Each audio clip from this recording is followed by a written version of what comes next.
Assalamualaikum and good morning, everybody. Thank you for joining today's talk, IAP Weekend Live on this Saturday. Before we proceed, I would like to remind all the participants to ensure that your audio is on mute. Your cooperation is much appreciated. So today's talk titled Breast Biopsy Approach and Reporting Classification by Dr. Faiziah Abdul Rahman. I'm going to give a brief history of our speaker. Dr. Faiziah Abdul Rahman is a senior medical lecturer and consultant pathologist at School of Medical Sciences, University Science Malaysia Kelantan. She graduated from University Science Malaysia in 2002 and received her anatomic pathology specialty training from the same university in 2011. She has a special interest in breast and endocrine pathology. She already undergone subspecialty training on breast and endocrine pathology from University of Griffith, Queensland, Australia, and attended a diagnostic histopathology breast disease course under Imperial College of London. Her research interests are on breast cancer, thyroid pathology, and colorectal cancer. She has presented many papers in international and national meetings and published several peer-reviewed journals. So without further ado, Dr. Faiziah, are you ready? Right. Thank you, Zara. Can I share my screen? Yes, please proceed.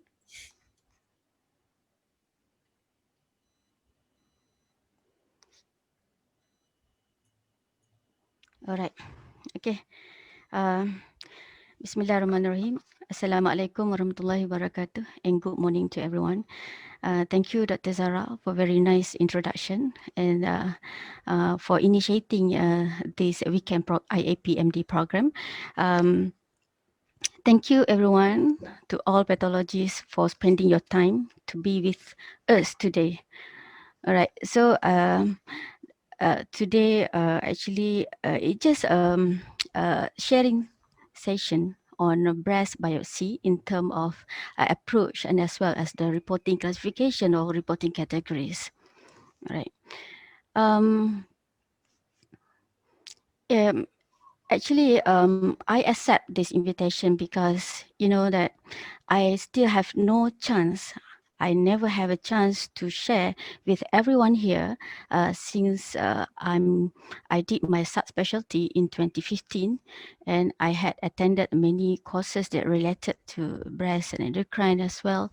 And the latest one, the year before COVID in 2019, Dr. Moha, Dr. Rafi, and me, we have attended breast diagnostic pathology course, advanced breast diagnostic pathology course in Imperial College of London. And we have a chance to learn from our great names in breast pathology like Prof. Sami Soshal, Prof. Imad Raha, Prof. Sarah Pinder, and we really miss this time. And I think we have to share whatever we have learned to all the pathologists in Malaysia as well. All right. And I start my lecture today with I have to emphasize to everyone that about the triple approach or triple assessment in breast diagnosis. When we talk about a triple assessment, it is referred to the core biopsy. It's not a fine needle aspiration cytology, FNAC, because by FNAC we actually we cannot differentiate between the in situ or invasive component. That's why now we most cases we proceed with a needle core biopsy, but only certain cases still doing the FNAC. So triple approach means we have to combine the clinical imaging and biopsy to get the diagnosis for the breast biopsy. And then any discordant, we have to discuss further with the team, management team in a multidisciplinary team discussion. All right. And in fact, it is real yeah, a real triple assessment because every component have their own score. For example, clinical, they have their own score. They come up with this score, and as well as the radiology, we have their own score, which here they usually give a score in terms of BRAT score, right? But for the histology, I'm not sure. We are not practice in our country, I think, the score. This is a biopsy, not FNC. FNC, we did give a score, but the biopsy, we tend to write a specific diagnosis or sometimes very broad diagnosis with a lengthy comment there. But by right, if we convert into the score like this, everyone understood. So no need for us to write a lengthy comment to give a long list of differential, for example. All right. So for the histology score part, we can settle in our part among pathologies among in each hospital, but for the radiology and clinical part, everyone here need to settle with your team management team in breast pathology, in breast diagnosis. All right. So what I want to introduce to everyone, what I want to share today is about the diagnostic biopsy approach, and as well as the scoring, the how to report actually the biopsy. All right. So before that, let me share about handling of the breast core biopsy specimen. We know that we have a various type of breast biopsies. We have a bare hand, we have under biopsy done under ultrasound guided. We have biopsy under mammogram guided, and as well as MRI guided breast biopsy. So all that different because it give a different in terms of the biopsy sample size and as well as the needle use. Okay. um, some they use the spring-loaded needle biopsy, but for cases that they need a larger specimen, especially those with a microcalcification, for example, we prefer vacuum-assisted biopsy. But I'm not sure how many hospital here practice the vacuum-assisted, but this have been practiced widely in other countries. So what we can see here, this is example of core needle biopsy. That the first here we usually practice the core needle biopsy using the 14 gauge needle. All right, at least they need to use the 14 gauge needle, cannot smaller than that because the tissue will be fragmented and not nice, not in core like this. Okay, um, um, um, if they are using under stereotactic, this very special needle, which is quite expensive, they can get very nice core like this, all right? But if they are using a vacuum assisted technique, they can get very big core like this, okay? And in UK, for example, the practice of vacuum assisted excision, VAE, they call it. This one cannot do. No need to proceed with a wide local excision anymore. It's just like a excision tissue, very big core. All right. Okay. Um, and I hope everyone know what these things is. This is actually the tissue marker clip. Okay, it usually made up of the titanium or sometimes stainless steel. All right, it's a very small, but it have many shape, and in fact, these can be put in, at the needle during a biopsy. So why they practice putting these during biopsy? They are not for the purpose of the biopsy, but for the later assessment. You know that during the biopsy, sometimes the smaller lesion will be removed during the biopsy. So how can the radiologist or management team detect where is the site of for the further assessment? For as if they want to repeat the mammogram, for example, how to know that that area, that particular area is the main concern. So they put this marker clip, so that they know that this they need to go to that area again, whether they have to remove or to complete the excision or everything depends on the biopsy result. Okay, so this also not practiced in every hospital. Uh, so what I think everyone should know that in if mammographic classification, we have to provide the specimen by right. They need to provide the specimen radiograph. The specimen radiograph means when they did the biopsy or they excise the sample, they need to do the radiograph so that we know whether there is a microclassification or not. And the sample with classification should be submitted separately from the other sample, and we must submit entirely that samples. All right. And the optimal fixation is very important, and immediately fix in 10% neutral buffered formalin, minimum 6 hours. It's not that if the tissue is urgent, for example, where VIP tissue that very need urgent, as when it receive to the lab, you sample straight away. No, if you think that you can further fix in the machine, that's okay. All right, but minimum must be 6 hours. If not, it's under fix. Okay, and then triple assessment is a must. Okay, and then the sample with micro classification must at least 3 level H&E. Okay, and then we go to the reporting of breast core biopsy specimen.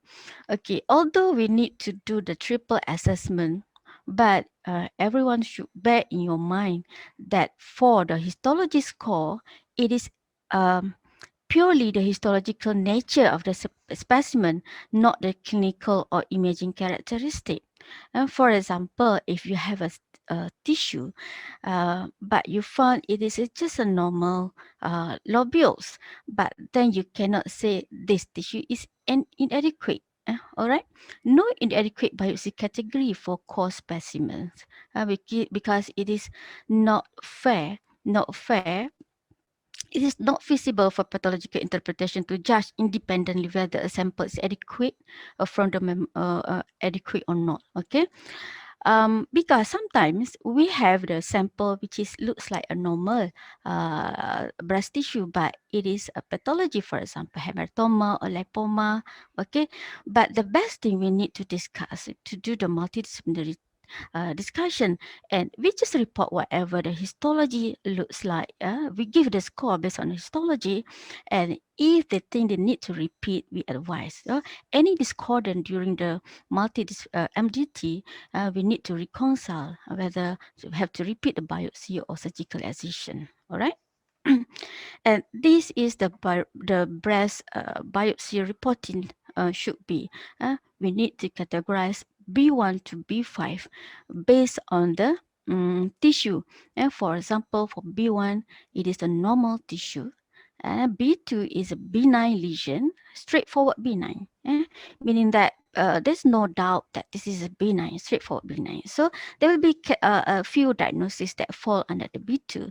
And for B3, it is for the lesion of uncertain malignant potential. So this is quite confusing. This is what we have to learn today, this category. And for B4 is a suspicious, and B5 malignant, no doubt malignant or unequivocal malignant diagnosis. All right, whether in situ or invasive. All right, this so today we go through one by one when we need to call it the B1, which is a normal tissue. When the biopsy just contains a normal breast duct or lobules, or sometimes it's mature adipose tissue or stroma only.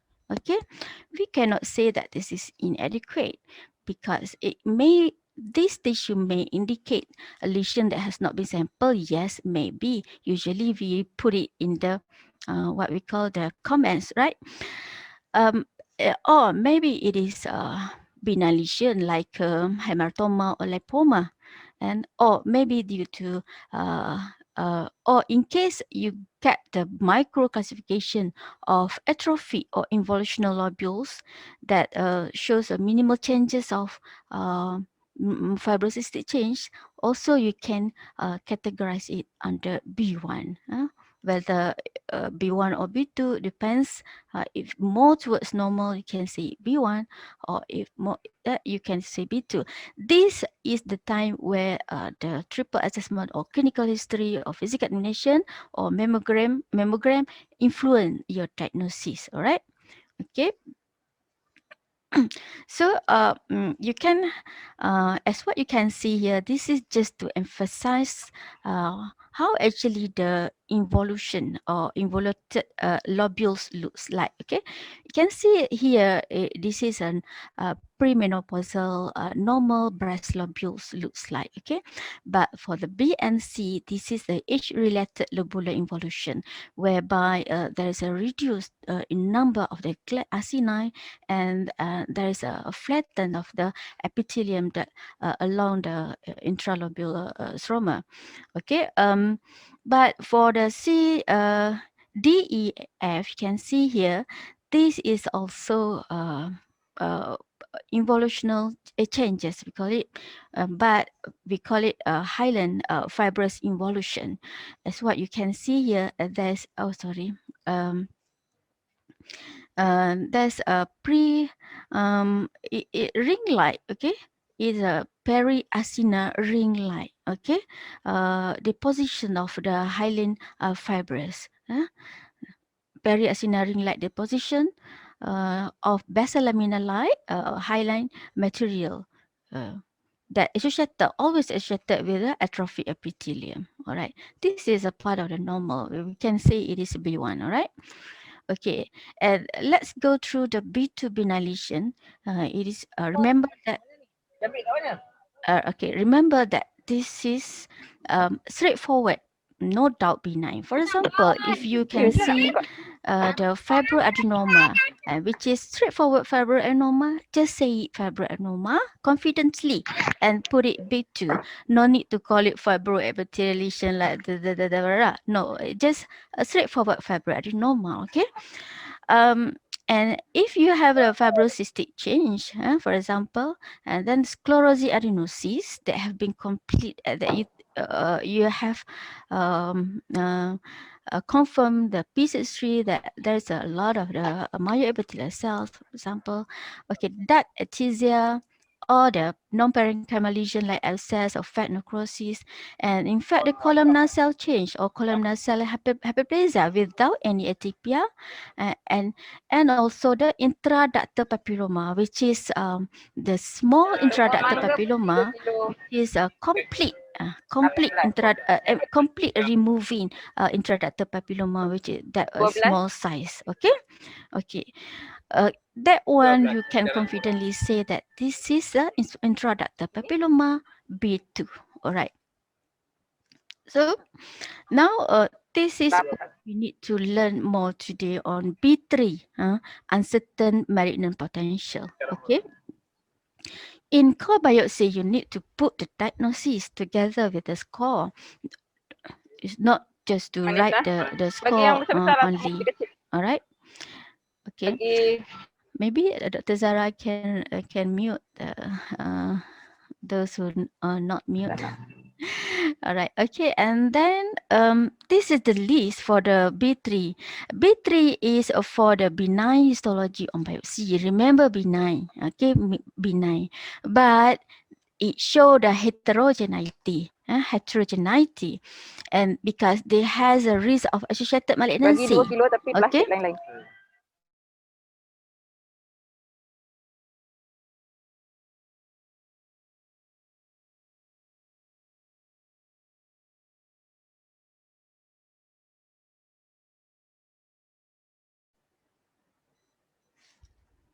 All right.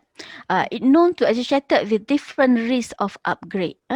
From B3, it can be upgraded into the B4 or B5. All right. Okay. This is the list of diagnosis that falls under B3. The atypical ductal hyperplasia in UK, they like to use this term, atypical intraductal epithelial proliferation, but it can be used together. We prefer to use ADH, atypical ductal hyperplasia, or when there is a FIA, or flat epithelial hyperplasia, or lobular neoplasia. You can see here, lobular neoplasia is a term when we cannot differentiate between the atypical lobular hyperplasia and the lobular carcinoma in situ.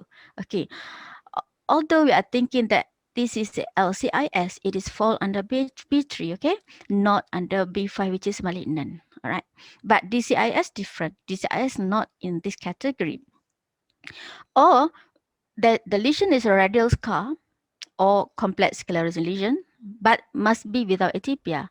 And all the papillary lesion, with or without atypia, except for the small complete intraductal papilloma just now, we can straightforward say it is B2, which is benign, okay? But other papillary lesion must put under B3, all right? And then for the fibroepithelial lesion, which is fibroadenoma, but we suspicious of phyllodes. Phyllodes cannot be excluded. And let's say you have the very cellular stroma and other features that may be possible for the phyllodes, so we can put it under B3. A mucocele-like lesion, a spindle cell lesion, and also other lesion like microglandular adenosis or adenomyoepithelioma.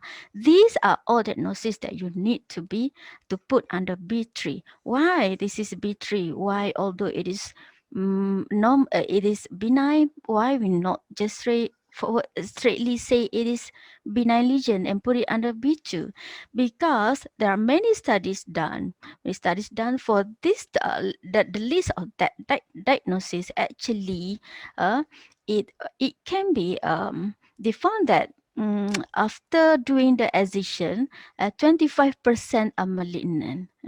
25% is malignant, meaning that the biopsy removes actually the lesion may usually associated with other features like a DCIS or like invasive component. Okay, that's why we need to put into B3 lesion. All right. And then this is the management guide for the B3 lesion. Most of countries that practice this, they concentrate on the B3 lesion. In fact, there's a lecture only for the B3 lesion. One lecture only for the management of B3 lesion. Okay, this is a widely practiced because they have the breast cancer screening assessment, but here we're still not doing the have the breast cancer screening assessment, but we can use apply practice this in our daily practice for the diagnosis. All right, as what you can see here, this is the B3 lesion list, and you can see the risk of the upgrade for each of the diagnoses. Some is more than 30%, some is 20%. It depends case by case basis. Okay, and their investigation and no their recommended management. Most of these cases, they need to assess the sample thoroughly, whether the like for us, maybe we doing the white localization, all right, the remove the lesion, but in some other countries they can practice the vacuum assisted excision. All right, okay. Okay, this, let's see a few examples here. For example, in this case, all right, this is it looks like central papilloma. It is a papillary lesion, right? But it's a small papillary lesion, just like small papilloma. So in this case, we can say that it is a B2, complete papilloma. But for this case, it looks that the cells look hyperplastic, okay, with a cribriform growth pattern. You can see the some of the it is li- looks like the punch out lumen here. This is actually we are still in doubt whether UDH or ADH. So in that case, you can put it B3. Okay, do not struggle your head whether UDH, ADH. If you see whether the morphological atypia, it looks like some or even architectural atypia, architectural atypia, that means that the architecture looks like the ADH architecture. So you can give it a B3 category, categorized as a B3. You can see here it look that in terms of the architecture, it looks like ADH, although we cannot see through the real the morphology, whether atypia or not. All right. I hope everyone get what I mean here. Okay. This is another example. Most of the time in biopsy, we always have a problem because the tissue very small and we have the lesion but a very tiny and not complete lesion. For example, in this case, this is a partly membrane bound space with a architectural atypia. We can say it is architectural atypia with a wide ill-formed bridges here. Okay, and some of the cells looks like columnar shaped cells with apical snouting here. Okay, so of course, everyone in dilemma whether this is a usual data hyperplasia or is it a typical data hyperplasia, for example. So, uh, okay, no need to scratch your head everything. This is a B3 lesion because it has architectural atypia is there. All right, all right.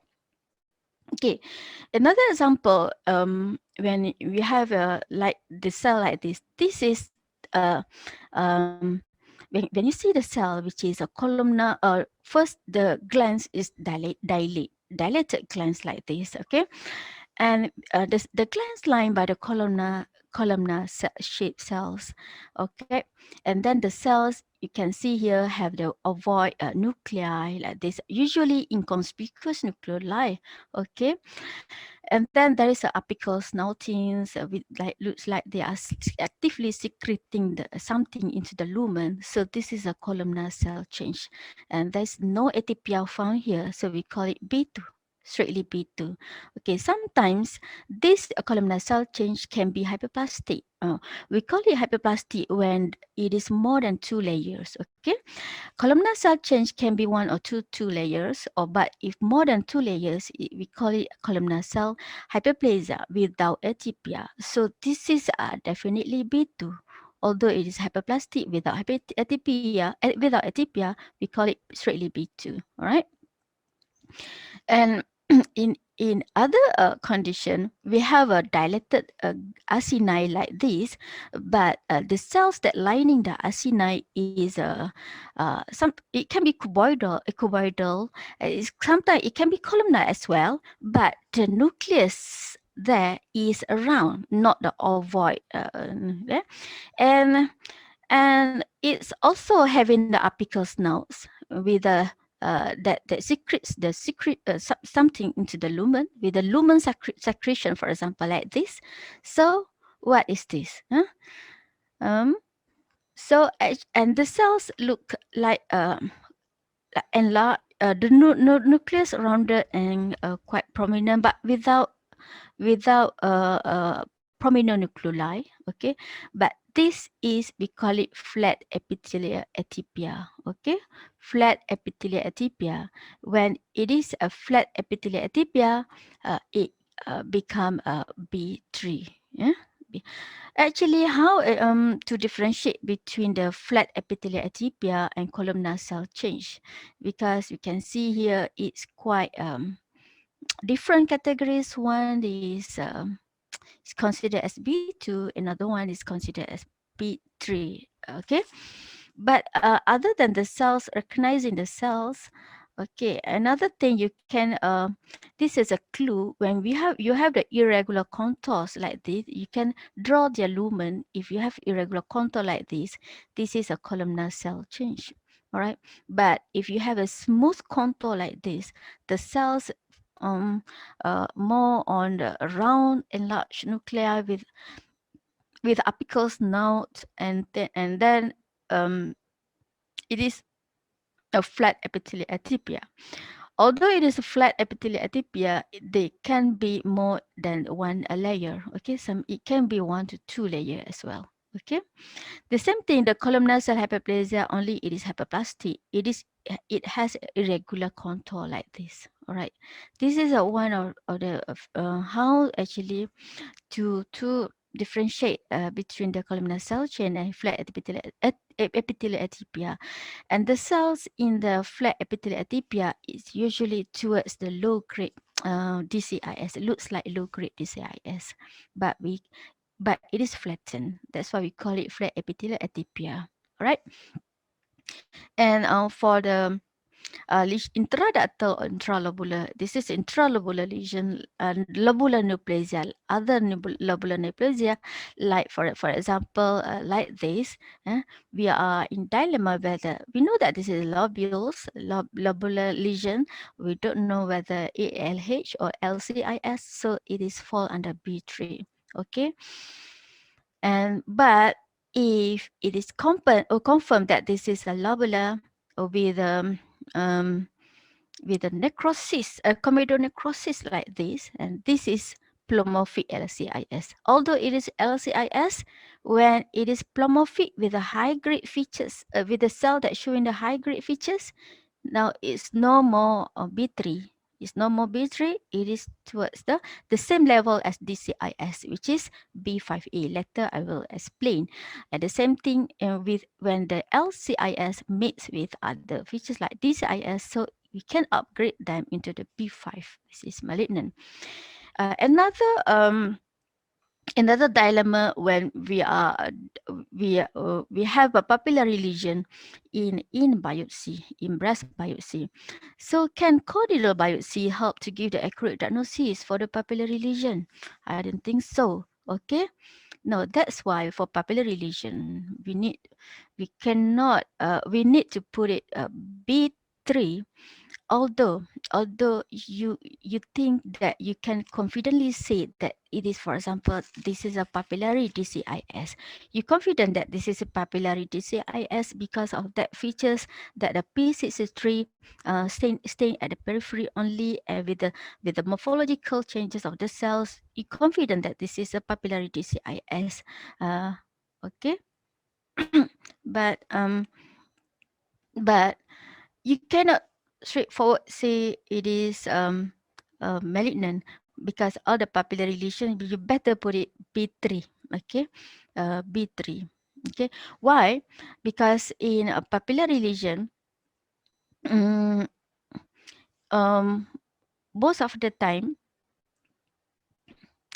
it's not complete. Okay, regardless, all papillary tumors identified on needle core biopsy should be fully excised. Okay, should be fully excised, regardless of the presence or degree or architectural and cytological atypia.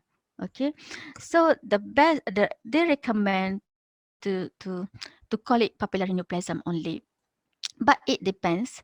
But I want to. But all the papillary lesion that you see, you can put it under B3 if you're not sure. All right. Um, and for this lesion, I think everyone know what this lesion is. You can see here, the central sclerosis with the fibroelastotic stroma here.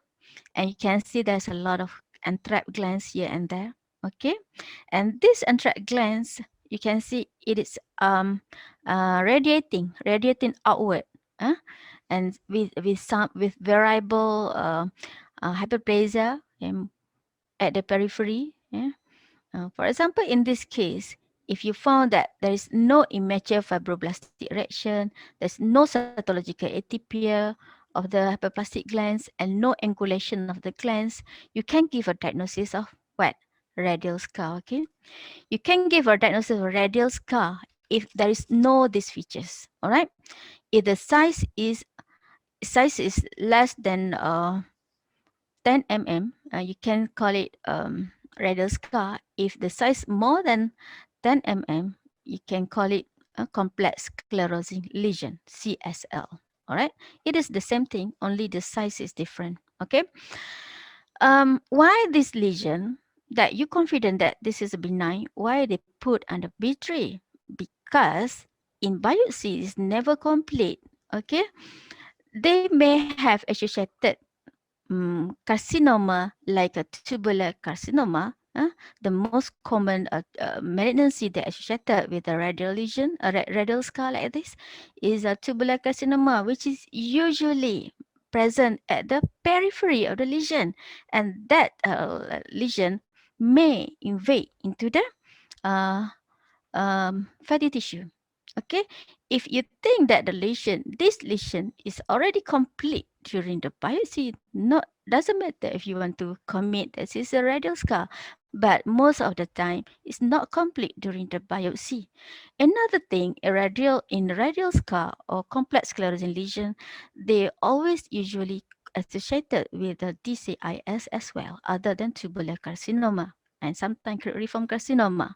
Okay, that's why we need to put it under B3 and advise them to excise the specimen, the lesion. All right, and and in a fibroepithelial lesion that's suspicious of phyllodes, like when you see there's a possible there's a what we call the very cellular stroma, for example. Uh, In fact, if you found that the spindle lesion on the biopsy, that you commit that it is spindle cell tumor, still you cannot exclude the Phyllodes tumor. All right, and then in case if you have a fibroadenoma but with the cellular that you cannot exclude anything that you cannot exclude the Phyllodes, you must put it in the B3. And for the spindle cell lesion, this is an example of the spindle cell lesion. Okay, this spindle cell lesion, although you think that you know that this is a benign, from these features, like a bland, slender, uniform spindle cells here. All right, arranged in short fascicles with the haphazard bands of the highly nice collagen here. So, and this lesion from the mammogram or radio imaging shows that very well circumscribed lesion in elderly most of the time, and it has a scattered mast cells like this. So you are confident this is what the diagnosis.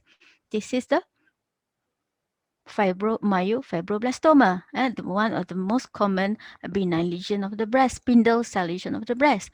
All right. So maybe you confident that this is a myofibroblastoma, but this diagnosis must put it B3 because of what? Because this is a spindle cell lesion that is it has a risk of upgrade into another malignancy. All right.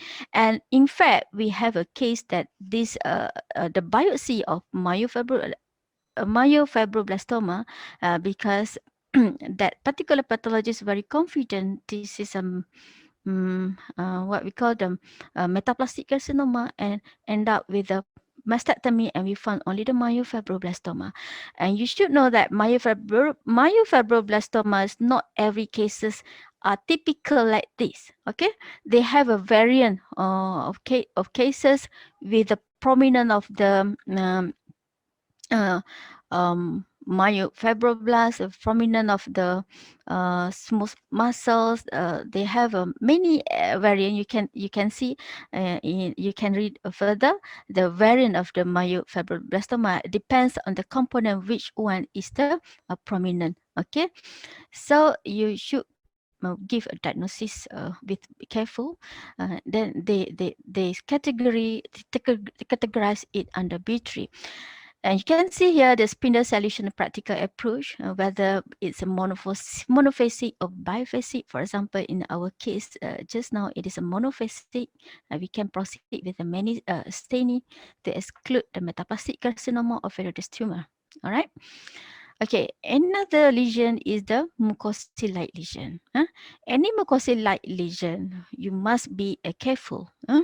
They categorize it under B3 because it yeah, sometimes mucosal-like lesion we cannot exclude the mucinous carcinoma. Okay. For example, in this case, this is the difference between mucosa-like lesion and mucinous carcinoma. How actually to differentiate? For example, this is the mucosa-like lesion from the needle core biopsy. Actually, the mucosa-like lesion is just a ruptured cystic space that contain of the mucin, and the cell that lining the cyst. This is the epithelium here is actually the strips of blend epithelium that apa ni, floating on the mucin.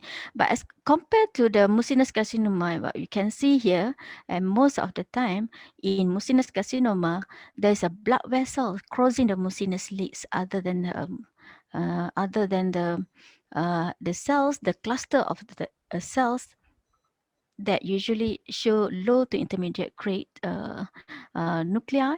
And there's a many, usually there's a many clusters of cells embedded or floated within the mucin lake with a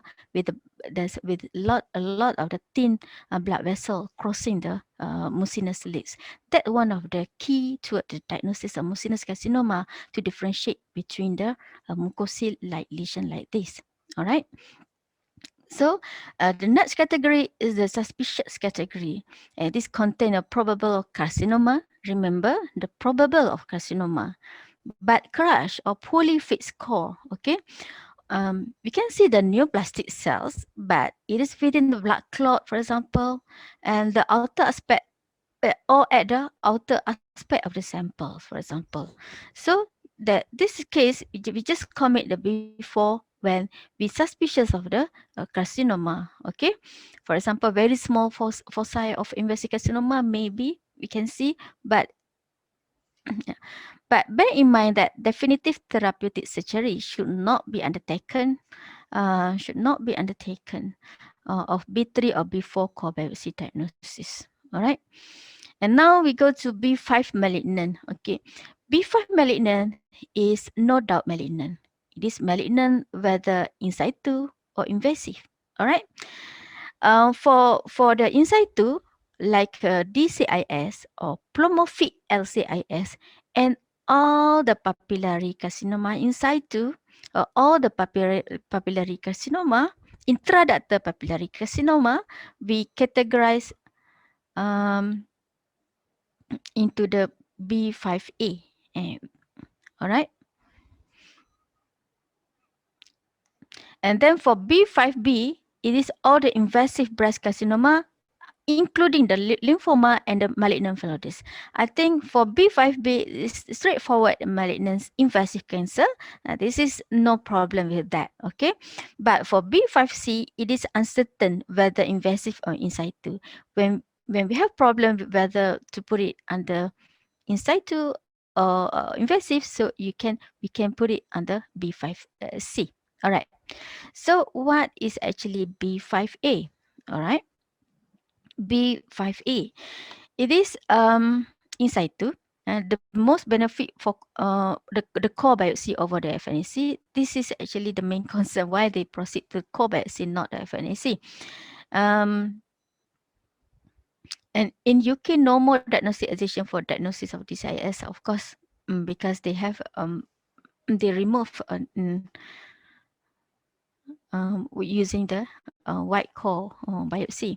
Okay, and then whether invasion or micro invasion, it actually 20 to 30% have the micro invasion or invasion.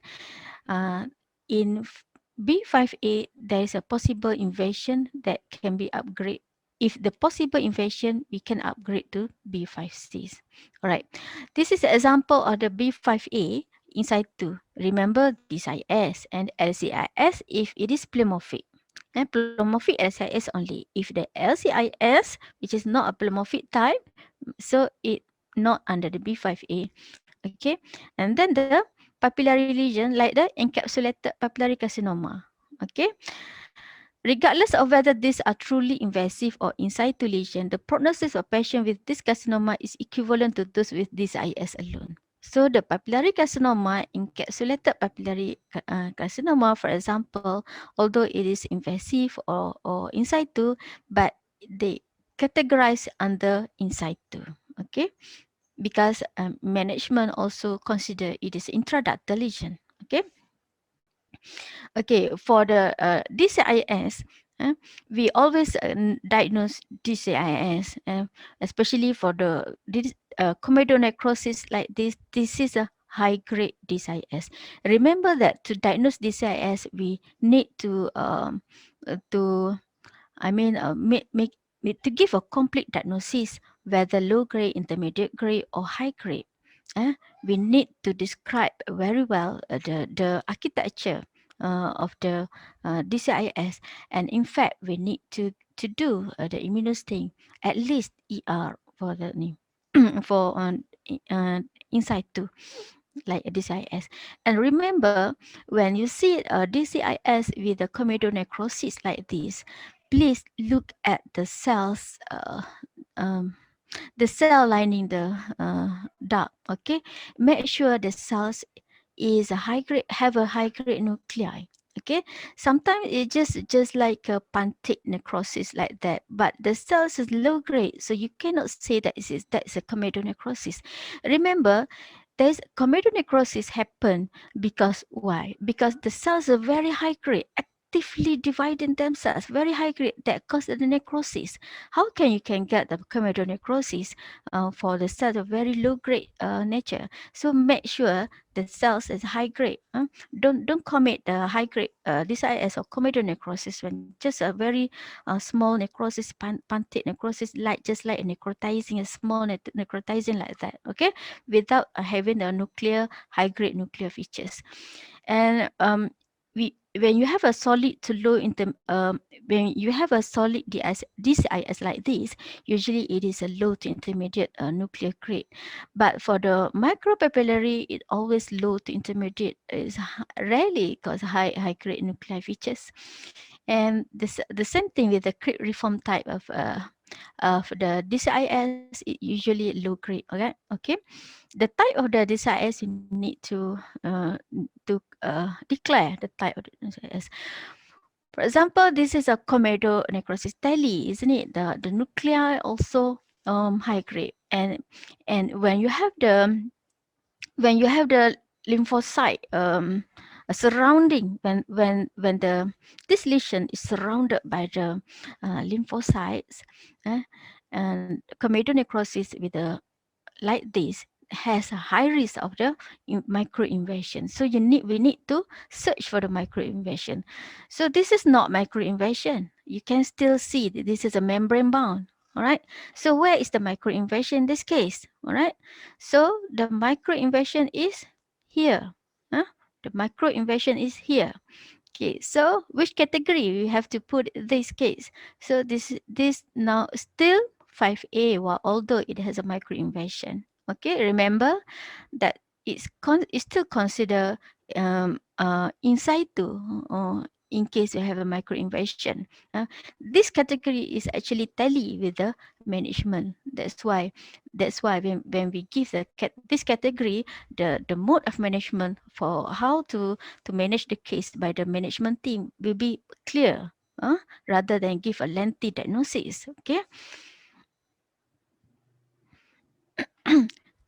Okay, this is a LCIS with plomorphic LCIS.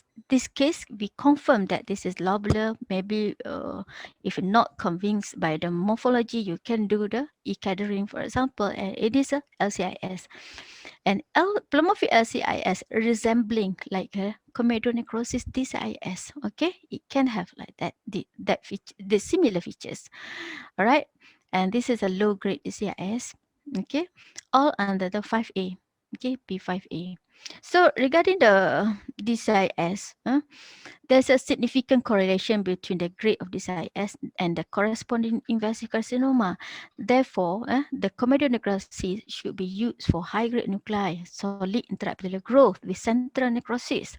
The breaks of basement membrane are more common when the DCIS is comedotype. We need to search for the microinvasion. The microinvasion when there's no foci more than 1 mm. Okay.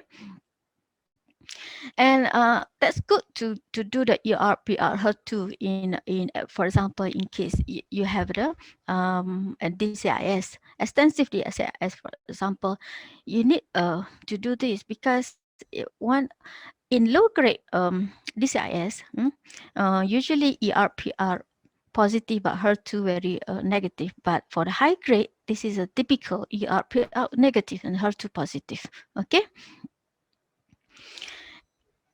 Now we go to the papillary structure with a papillary lesion. Okay, this is one of the most diagnostically challenging areas in breast pathology. In fact, 25% of breast pathology that seek for the second opinion due to a papillary lesion.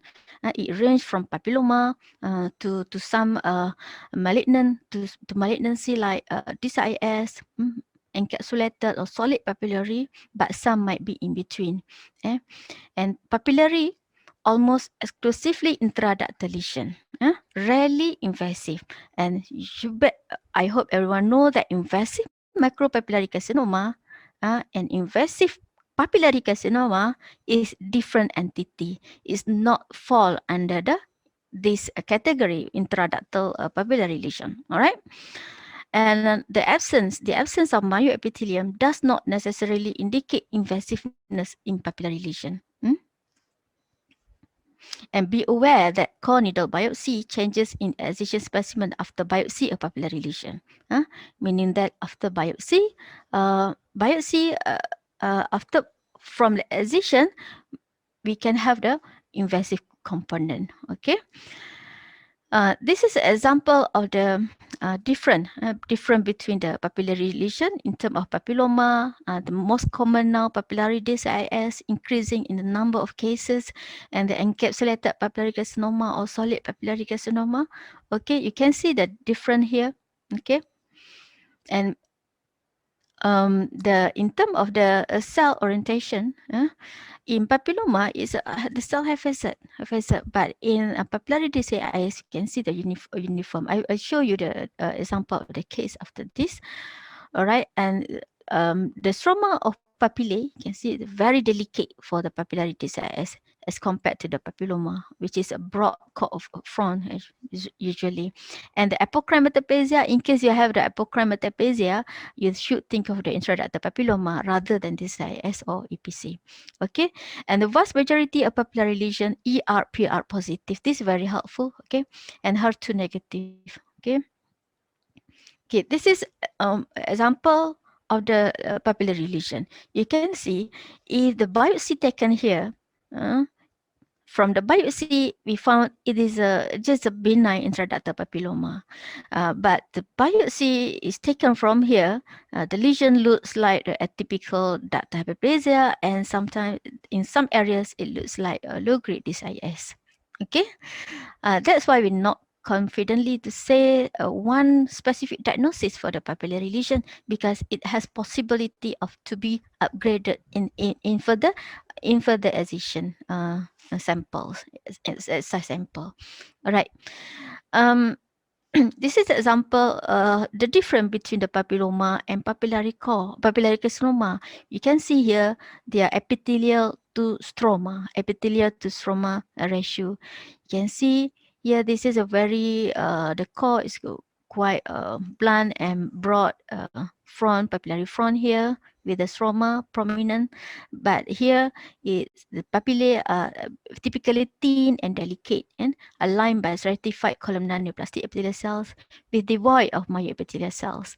You can see here is a quite cohesive here with a prominent stroma core. Okay, the front here quite blunt. All right, but compared to here, it is very delicate. Okay, and it's quite difficult to give whether benign or papilloma or DCIS because of the morphology features in papillary lesion. They are very low to intermediate grade. Okay. Okay, this is a papillary DCIS. Okay, papillary DCIS and the encapsulated papillary carcinoma. P63 will stain at the periphery of the lesion for the papillary DCIS, but the P63 may be lost in encapsulated papillary carcinoma, but they, regardless of whether in situ or investigation, they continue to manage as a DCIS. All right. Okay. And in fact, in encapsulated papillary carcinoma, we may have the invasive carcinoma. Okay. Although we can have invasive carcinoma here, which is usually IDC component, we cannot say that it's invasive papillary carcinoma. Okay. And in fact, if this invasive is still within the capsules, so the diagnosis will be encapsulated papillary carcinoma invasive. All right. In fact, the invasive component surrounding the lesion still encapsulated papillary carcinoma invasive. Right. But if there is frank invasion, you you can say it is encapsulated papillary carcinoma with the investigationoma apa tu NST for example. Okay. For B5B, this is no problem because it's investigationoma. You always have this kind of diagnosis. B5B, this is definite diagnosis of investigationoma. Okay, including the malignant phyllodes and as well as the lymphoma. Okay. But remember, the CIS with invasion not under B5B. It is under B5A. And what about the B5C? B5C is actually rarely used and not for the safe side. It is only used when often when carcinoma without surrounding stroma. Okay, without surrounding stroma. Okay, and now this is example of the local cases that we have. Okay, you can see here. This is from the 36 years old female with a breast lump. Okay, you can see this is a normal lobules, but here it looks like here very hyperplastic. Maybe it is a not sure at this level, at this maybe UDH or ADH. Okay, but you need to focus on this. This is a glandular lesion here. The glands actually under higher power, you can see this is a looks like a tubular glands. All right, and this is maybe DCIS. All right, you can see with um, the cell looks small plomophic, not that plomophic, but there's some architectural atypia we can see here. And when we do the P63, there's a loss of the myoepithelial cells within these glands. All right, and this is this is still have the myoepithelial cells at the periphery. So the diagnosis, this is a tubular carcinoma with a low-grade DCIS, and the category must be B5, B, because this is the invasive component. The tubular carcinoma is the invasive component, although we have the DCIS here. Okay. Then we another case. This is a breast lump from 21 years old, very young women. Okay, with the ultrasound shows isoechoic lesion with vascularity within. Okay, what we can see here, this is looks like a normal lobules, but here looks like some intraductal lesion, which is maybe hyperplastic lesion, and here some of the lobules looks hyperplastic.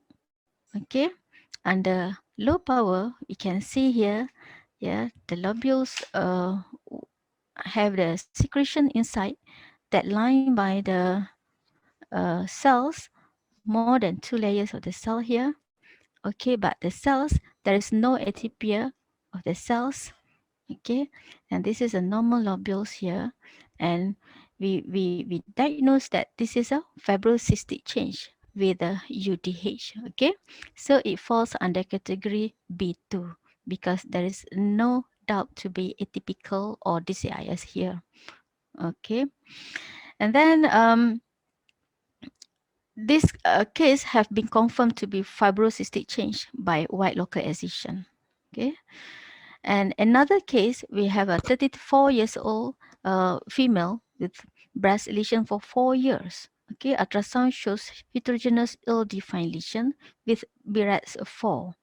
Okay, so in this case, okay, what we can see here, there is a proliferation of the stroma and glands. Okay, you can see here the stroma is look like a specialized stroma. You can see it is quite prominent here that present in between the lobules. So there is the intralobular stroma proliferation. The stroma looks like whitish stroma. Okay, here the collagenized stroma. You can see, but it's proliferation of the intralobular stroma.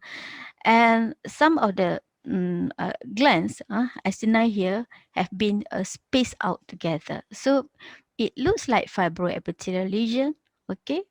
Maybe fibroadenoma, okay? But there's a lot, so the cells, many dots showing the uh, f- hyperplastic, okay? Let's see under higher power. You can see here the proliferation of the intralobular stroma here, and there's a dot that the cells occupying the whole lumen of the duct. Okay, so there's a evidence of the hyperplasia. Okay, when you see here, the cells are very heterogeneous with the myoepithelial cells and luminal cells together like this, and there is no architectural atypia like atypical ductal hyperplasia and everything. You can see the cell increase in cellularity, especially at the central part. You can see the cell like is quite heterogeneous, right? So when you're confident that this is only the usual ductal hyperplasia, so you can give a diagnosis of fibroadenoma with usual ductal hyperplasia. So it falls under category B2. Okay. So what about this lesion? This is a 60 years old from female with breast lump, and the mammogram shows BRAS 4. Uh, the lesion is suspicious with the irregular lesion. You can see here there's a lot of the acini here. Okay, there were a lot of acini. So whether it is lined by myoepithelium or not, we're not sure. But most of the acini you can see here under higher power, it looks like a single layer. All right, it looks like single layer, and these have been, we proceed this with the S100 with S100 because we proceed with S100 because we are thinking of the microglandular adenosis. So this is positive for the S100, and ER/PR HER2 is negative. Okay. So whenever we have this kind of gland, microglandular lesion like this, with positive S100, we can confidently say that this is a microglandular adenosis, which is fall under which category? It is B3 lesion. Okay. So microglandular adenosis, or MGA, is characterized by proliferation of small uniform naked glands lined by single layer cell that shows ER negative. Okay, ER negative with S100 positive, with no surrounding myoepithelium, but surrounded by thick multilayered basement membrane. Okay, and having open lumina containing eosinophilic secretion. All right. Okay, that's the key features to diagnose a microglandular adenosis. And this is another case, 20 years old with breast lump, a strong family history of breast cancer. The patient still young, 20 years old. Okay, no other history given. No other history given. So of course, if we get this case, we need to ask some other history. Of course, because the glands looks Okay, although it very closely packed glands, you can see, but you can see the glands, each glands, it looks very juicy, right? Very juicy. You know what the meaning of juicy here? So need to ask whether patient is lactating or not, pregnant or not. All right. Okay. This is our real case. There's no history given whether lactating or not. And the patient is very young, 20 years old. We are wonder, have the patient married or not? Okay. But when we get the history, patient married, 20, very young, married at the age of 18, maybe. All right. Okay. You can see the glands, they have a proliferation of hyperplastic, closely packed glands, very closely close each other, the glands, back to back pattern glands, and with closely packed lobules. And the glands is actively secreting something inside into the lumen. In fact, the cells become hook nailing like this. And the most prominent features when they have the clear vacuolated cytoplasm like this. So this is not secretory carcinoma or anything.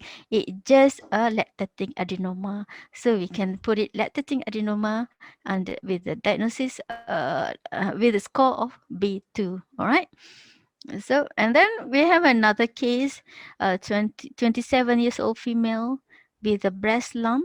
Okay, this is the lesion. Yeah, looks like this in sheet, the lesion in sheet with some showing the acini, but it has this eosinophilic, what we call it, eosinophilic substance inside the lumen, and the cells, it looks like it's bluish cells, looks like a basaloid cells, and the P63 was negative. So it's not a benign lesion. You can see this is normal glands that's stained by the P63.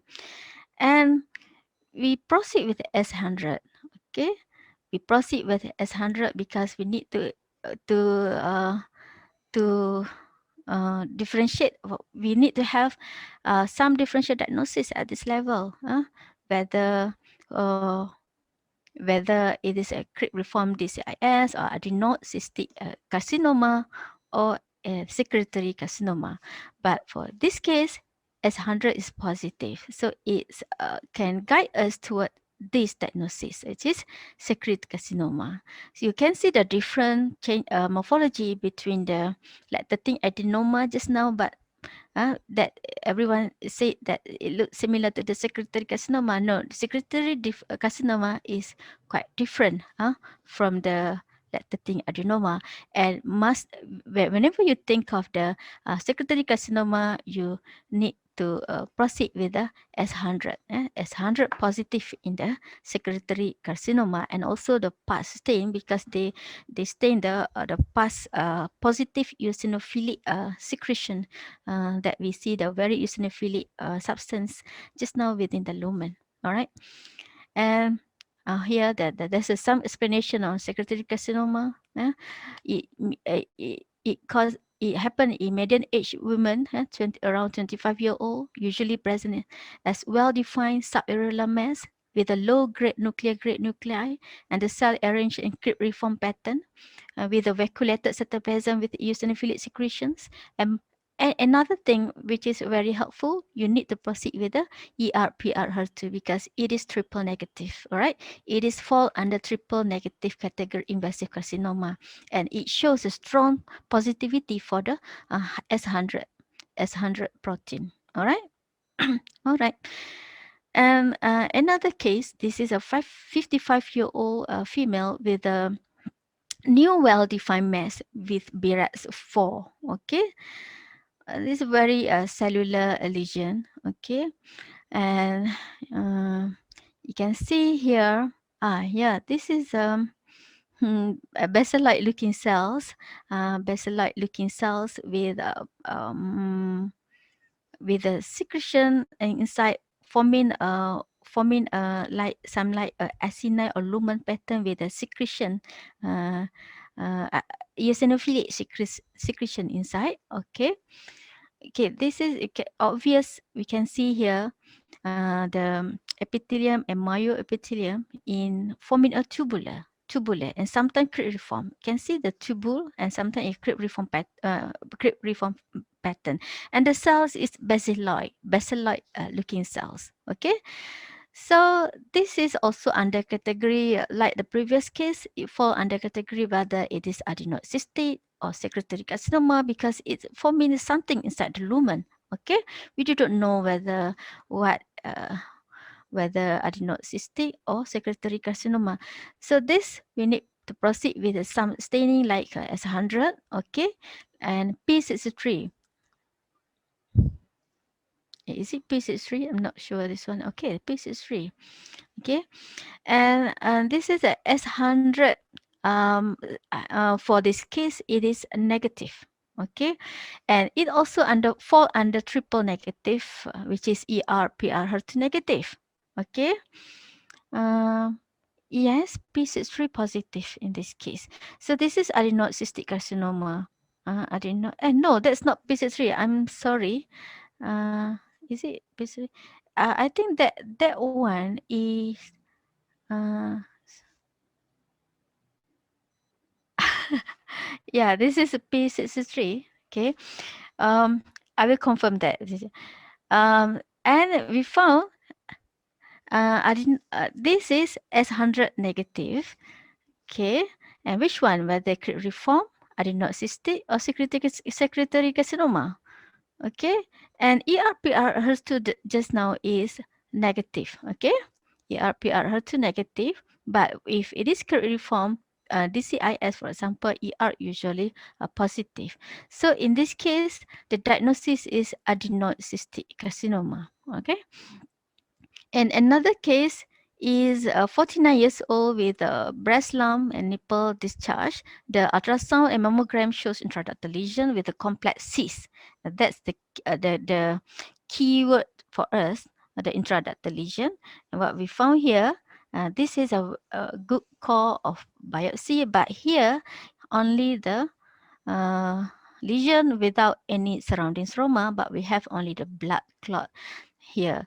This is one of the key features towards the intraductal lesion. Maybe the lesion we found here is the intraductal lesion because there is no attached surrounding stroma. So we can see under high power, can see this lesion. It look very cohesive, like with no stroma attached surrounding, and then what we can have here is a broad blunt fronts. Okay, the fronts very prominent. The stroma is the fronts. Stroma is very prominent and very broad like this.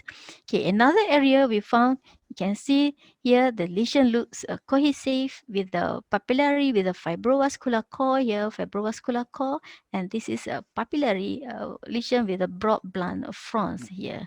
So in this case, we proceed with the P63, which is positive within the both papillary fronts and as well as at the periphery of the lesion.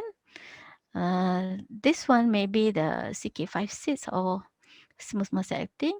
So the diagnosis is the intraductal papilloma. Okay. And another case, we have a breast lump in 60 years old female with blackish nipple discharge and with a Barrett's shows Barrett's 4. Okay. This case, it looks like the lesion without stroma as well. Maybe this is also intraductal lesion. Okay, whenever we have the lesion like this without attached within the stroma core, so within the stroma, so we need to think of the intraductal lesion. Okay, in this case, we found that this is actually papillary lesion. Okay, this is papillary lesion. You can see this is a papillae with a fibrovascular core here. But the cell here looks bluish, and then there's a no, the papillae is a very delicate papillae where with the cells looks very slender, slender cells. Yeah, with of course low grade or low to intermediate grade nuclei only. Okay, but with less cohesive or discohesive as compared to just now, which is a very cohesive with the papillary fronts.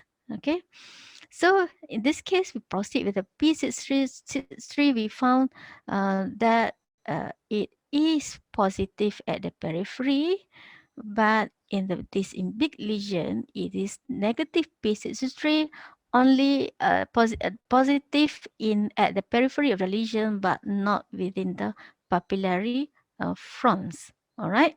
Okay.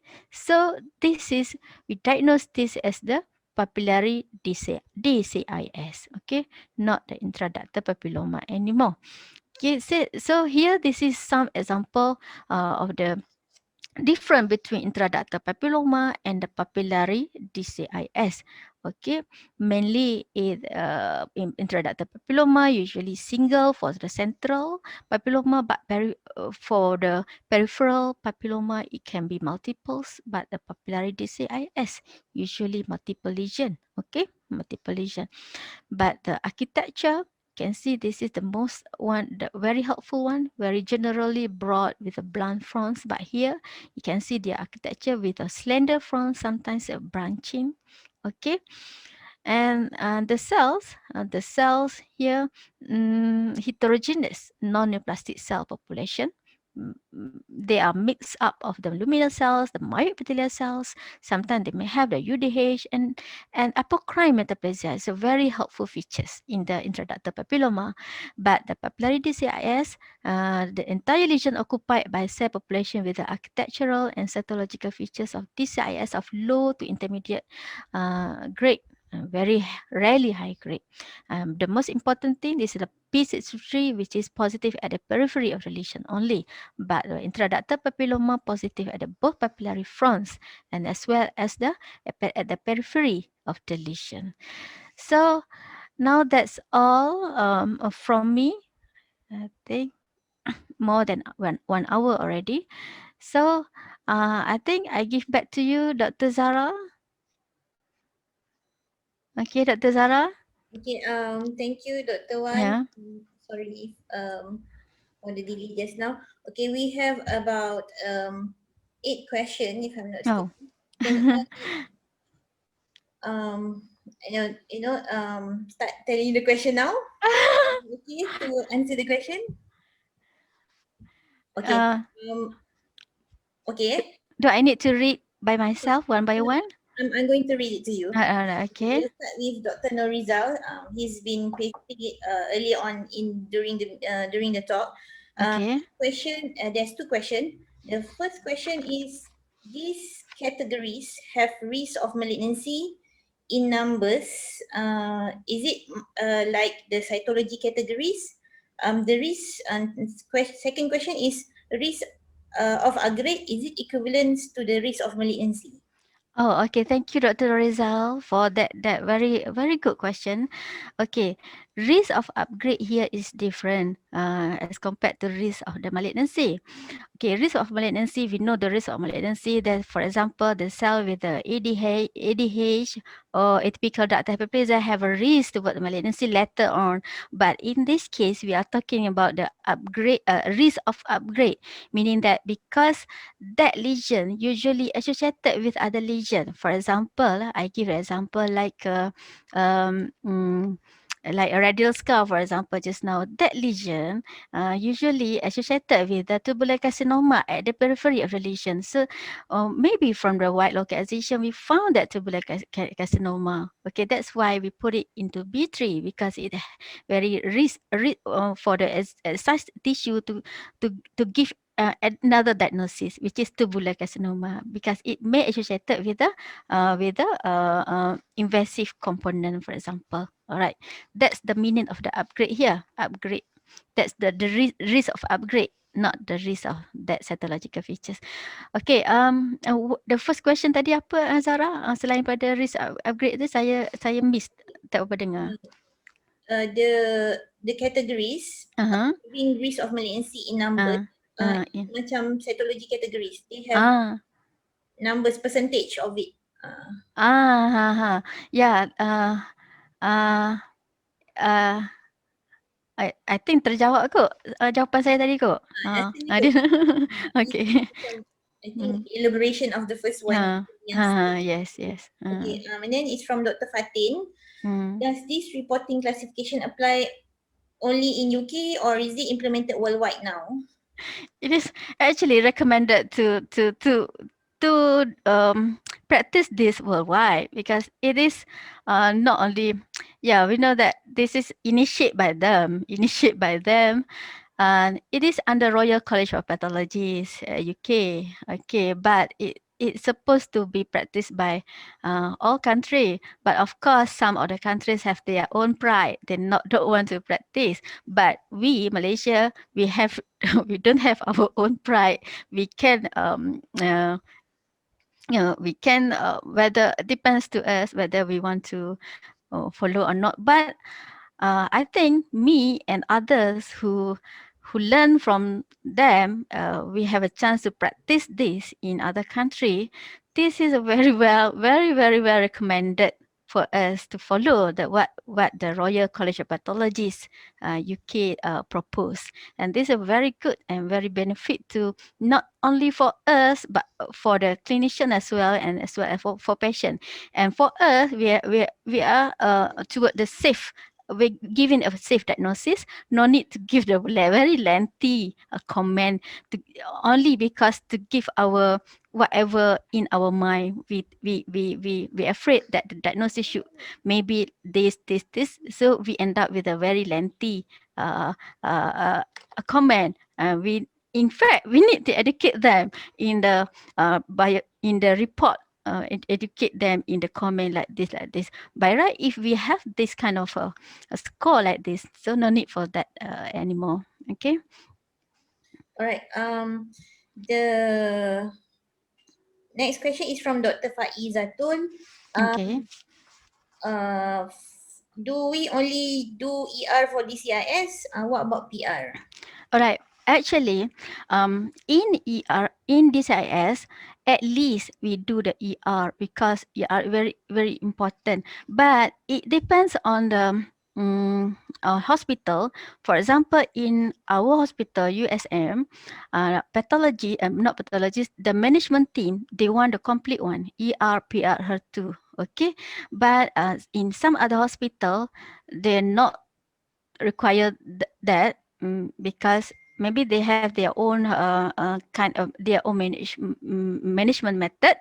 But actually it is recommended to do ERPR HER2 for DCIS, especially for the high grade DCIS, because one, when it shows the that ERPR HER2, you know that you can confirm that this is that high grade. If ERPR positive or HER2 negative, it's maybe low grade DCIS, and it's also benefit for the uh, for clinician because they can plan their management based on that ER immune expression, ERPR HER2 expression. So to answer this question, but I recommend everyone to proceed with all the three ERPR HER2. All right. Okay. Next question is from Dr. Nazifa. Does myoepithelial cells remain intact in mucosal-like lesion? Mucosal lesion. Yes, most of the time it's a positive myoepithelial cells. Okay, by right, no issue, right? When we do the P63, no, yes, positive. So if by right, if we proceed with the P63, we can differentiate whether this is a mucinous carcinoma or mucocele. But of course, sometimes we cannot depend on the P63. Sometimes immunohisto, but sometimes it may be give a wrong. Can so we sometimes we end up with a just a mucocele lesion, although. Uh, although for example it is should be by right it is positive, should be positive, but sometimes it may show negativity for because our immunohisto we cannot rely on immunohisto 100%. Okay, so maybe some cases we end up with mucinous carcinoma, but somehow we better that's why for mucocele lesion better give a B3 because there is a risk of the upgrade there. I found Dr. Moha there just now. Dr. Moha on the video. And Dr. Moha, hi, apa khabar? Assalamualaikum Dr. Moha. In case you want to interrupt, you want to give another. Dr. Moha, I think you are mute. Okay, in case you want to give your opinion, you are most welcome, as well as others. So I think Dr. Nawa also here, and Dr. Rafi. If Dr. Rafi here can give also your opinion. If my answer is wrong, okay, okay, Zara. I think another question, Zara. Oh, yes. The next question is from Dr. Shobana. What is your experience in CK56 to 8 in the diagnosis of DCIS in biopsies? CK56 is very problematic. I cannot. Pro- in my center, CK56 sometimes okay, sometimes not. So saya memang fed up sikit dengan. So, actually, CK56 ni kalau betul-betul optimize betul-betul lah. Your lab betul-betul optimize dengan CK56 is very helpful. But sometimes tak berapa jadi. Okay, in fact, memang case tu intraductal papilloma, memang sebiji intraductal papilloma, but still lagi boleh negatif. So that's you need to optimize betul-betul lah. Tak berapa bagus lah untuk CK56 ni. Jadi kami tak rely sangat on CK56. Kami banyak on P63 lah. And then we have another marker, tapi tak mampu nak belilah. Kalau ada lagi bagus lah dia punya panel, punya mayat betina cell punya panel tu. Okay, so kesimpulannya CK56 ni bagus kalau betul-betul optimize dia punya staining tu. Okay, kalau but in some center CK56 tak bagus. Okay, next question from Dr. NK. Not sure siapa. Dr. Norina Kasim ke ni? In UK, have they have abundant FNA for breast lesion? No. Practice they are more on now they move to a biopsy, except Moha, can you answer that, because you are in UK for Moha, tak dengar lah suara you. Okay. Baru unmute me. Okay, Assalamualaikum Okay, and very good Waalaikumsalam. afternoon. Tengah hari sudah kan? 11.30. Okay, in UK basically they don't practice anymore Yeah. FNA for the breast. They don't practice anymore FNA for quite a long time already. They only practice FNA for Benign? axillary. Axillary. Axillary limb not only for breast. All cases of the breast, they straight away proceed with FNA. Even they know that one is what we call it fibroadenoma, but if patient have a family history of CA, high risk of malignancy, they straight away to FNA. That's why in UK they start to use this biopsy categories. I think quite a long time ago. I think start 90 somethings. Yes. Introduced by our late Prof. Sami Shusha. Yeah, they use that. Actually, for this breast categorization B1 to B5 is for clinician actually. Clinician in UK during MDT, they don't care about diagnosis in breast. What they care is more on categorization. During MDT, they ask, what is your B1 or B2? Even the nurses there, nurses or no, if B3, they know what to do. Means they go back to the specimen, whether the specimen is small biopsy, then they will proceed with bigger tissue like that. If B4 also like that, and in B5 they straight away ask what we call it, do mastectomy for the patients. So they don't care about the diagnosis in the biopsy, but the categorizations they need to know. But sometimes like somebody asked just now about B1, okay, for about B1. Does the surgeon know about this? Yes, for B1 usually they discuss a lot during MDT, because is that really hit the mass or not hit the mass. But if B1 is all normal tissue, even what we call it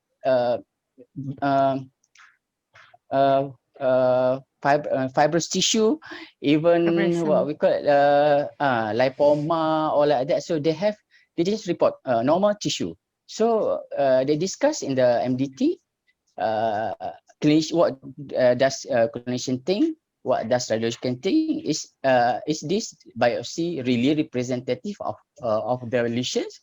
If really representation, they are not going to do anything. But if not representative, then they repeat with bigger tissue.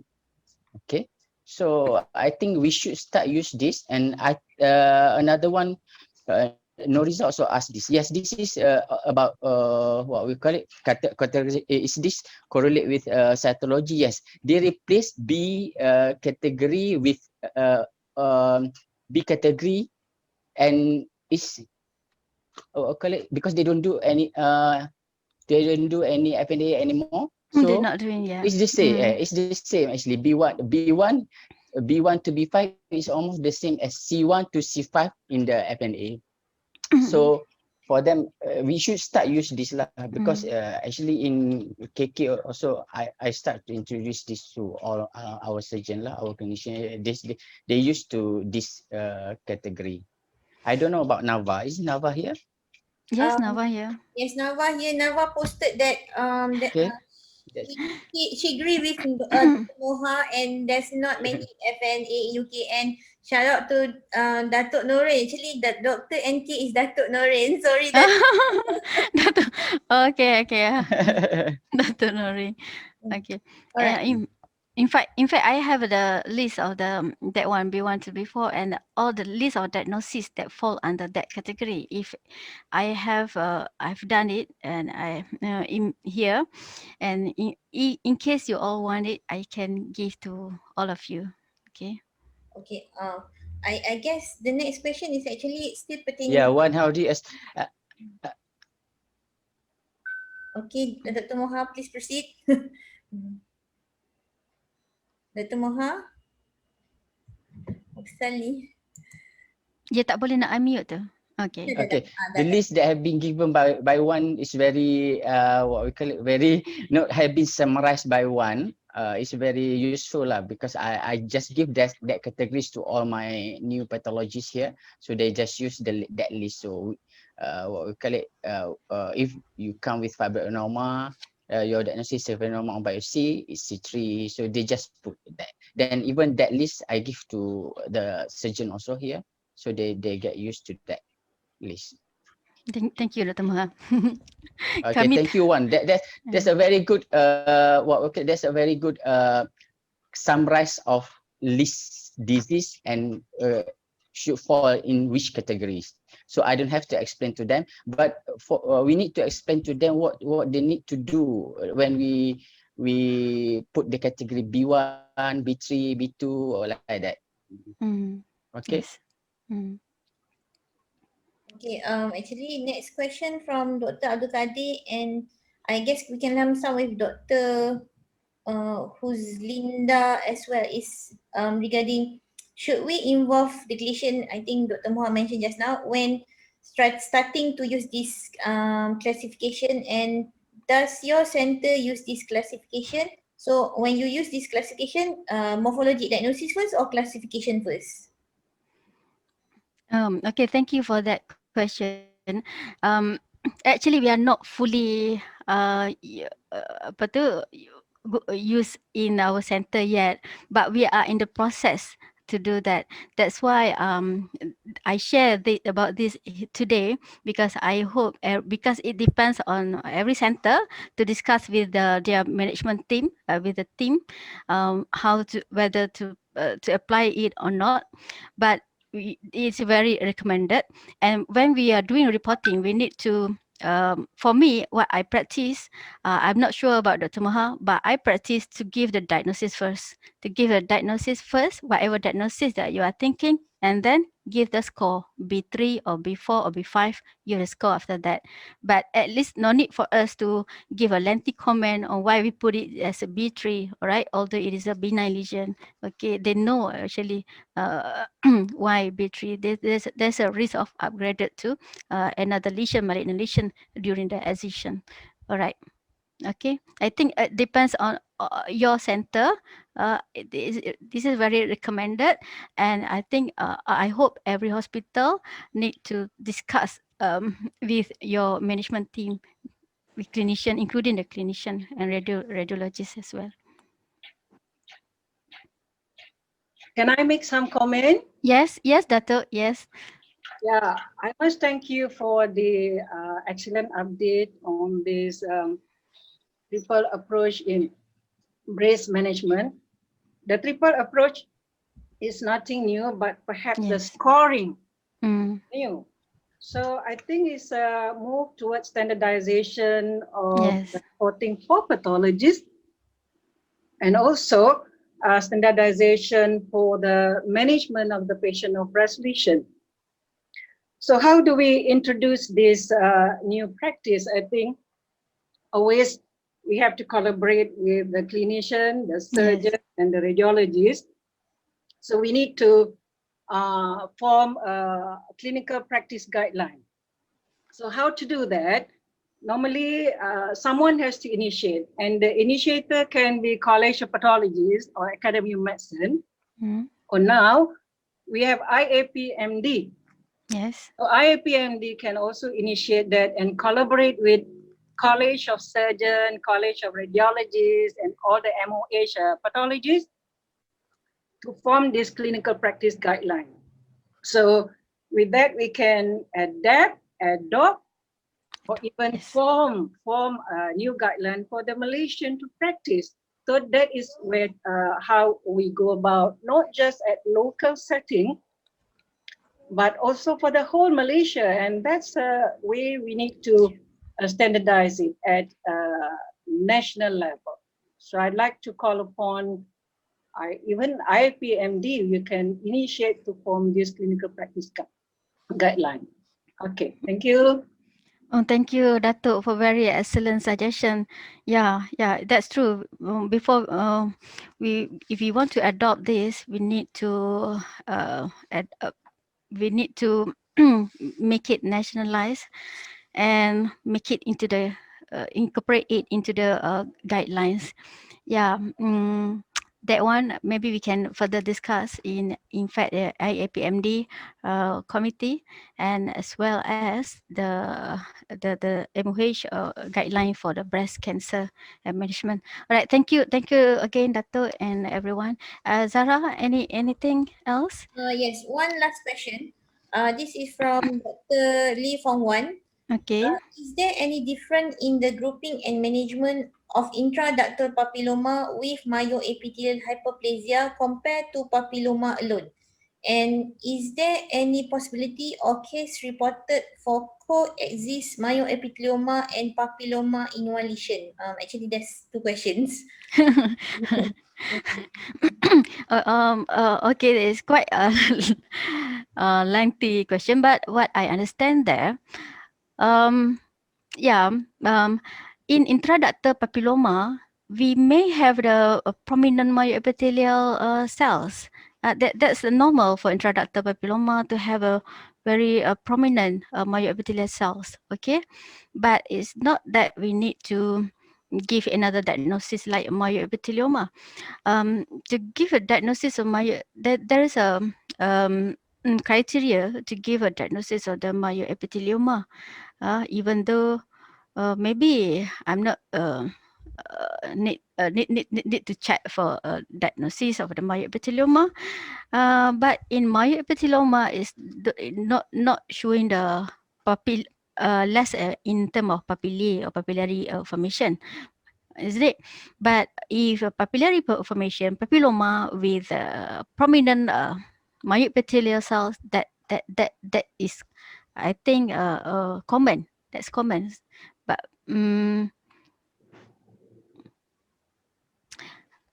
ada siapa-siapa nak tambah ke? Dr. Maha, Dr. Nawal, and in fact others who know about this. But what I know is that soalan macam mana tadi?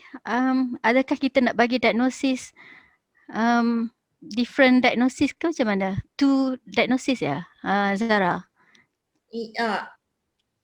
Bukan. Yelah, grouping itu nak different. Grouping. Grouping. So bila grouping different, so management ni tak akan different. Okay.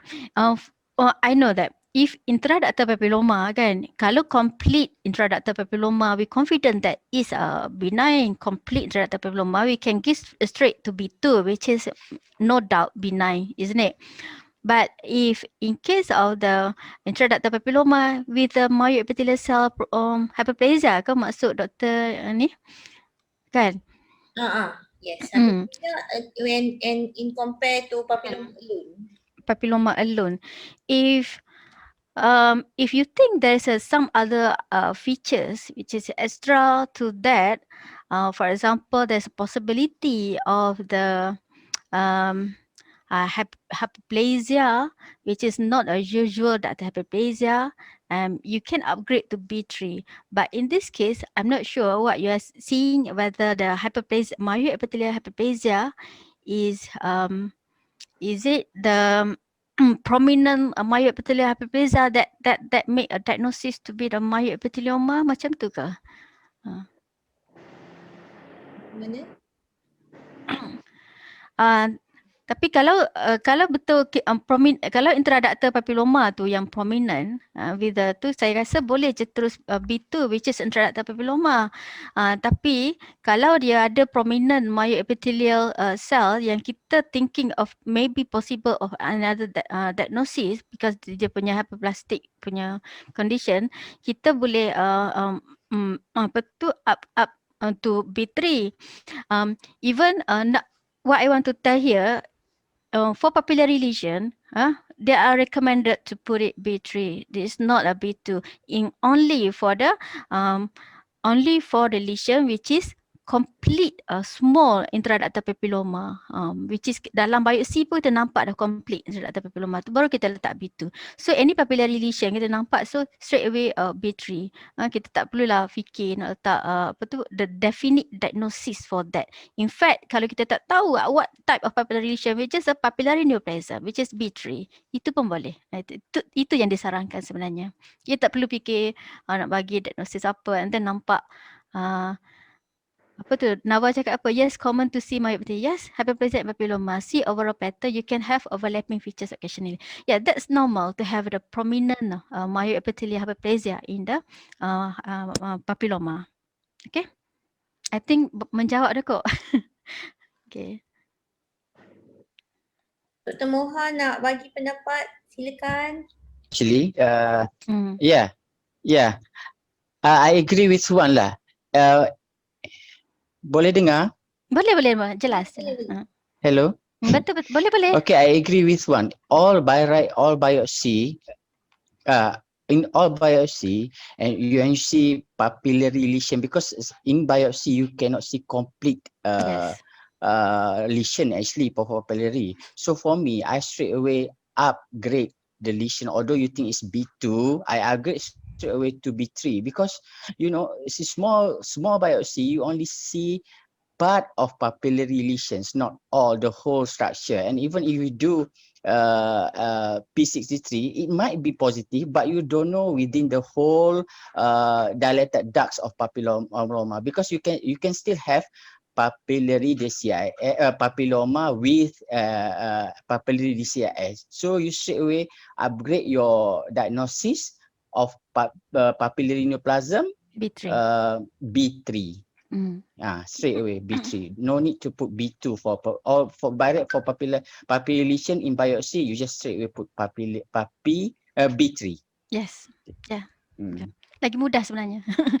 Tak payah fikir panjang. You don't have to think, because by right of papillary neoplasm, surgeon need to give more tissue. If cannot give excision biopsy, they should give vacuum biopsy like that. So that we can see more, or we can get better diagnosis in bigger tissue. Alright, okay. So ada lagi ke Zara? I think kalau any center kalau perlukan repeat this about the biopsy, really we want to adopt this in your center, we can repeat this and we can have further discuss with your management team, with your clinical radiological team. I think kan Dr. Mohan, so kita boleh start gunalah sebab ia memudahkan kita dan untuk clinician juga. Okay. Cukuplah kot. Ada lagi ke soalan Dr. Zara?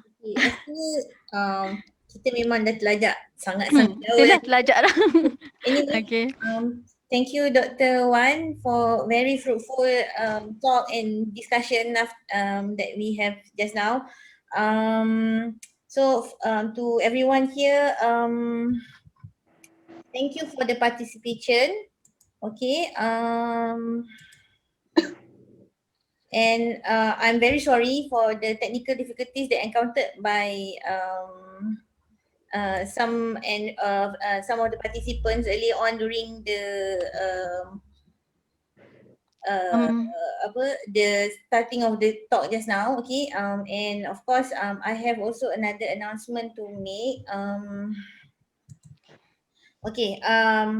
For the next month punya dermatopathology talk, it is on approach in follicular and sweat glands neoplasm. There will be 2 parts. So it's on in April and May. So we will update inside the website. So I hope everybody yang join this talk rajin-rajinlah ke website IAPMD. So if you are not registered, you can register kat website tu, kat kolom yang tulis IAPMD weekend. And this talk would be slightly towards the end of the month because I think everybody knows kan kita pun dah dapat banyak flyers on dermatopathology course early on the month of April lah. So the speaker minta ke belakang sikit lah on that. So nanti we will update that.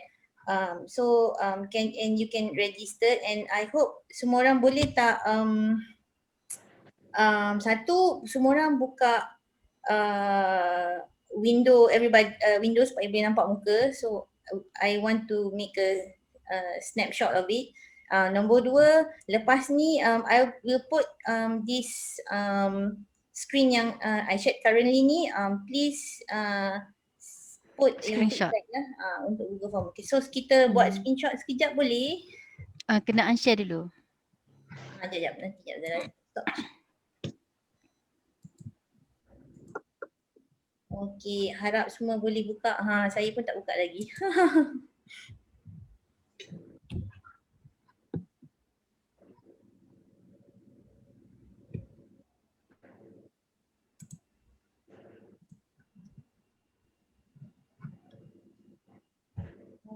Sekejap ya.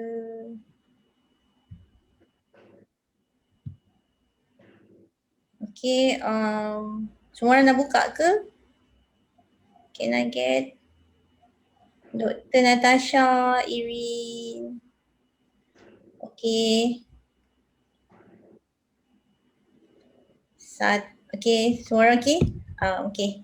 1, 2, 3, boleh semua senyum, tahan dulu ya.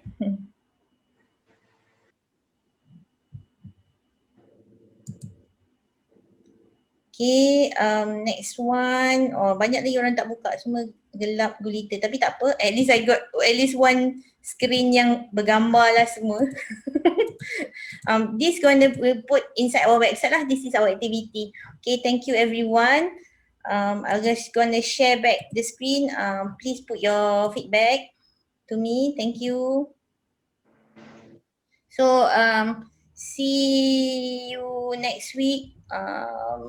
Bukan next week, sorry, next month. Same time, maybe I'm gonna nanti to be confirmed lah with the speakers, whether it's on a Saturday or a Sunday lah, but time memang time ni lah 10 to 11. Okay, so thank you everyone, bye.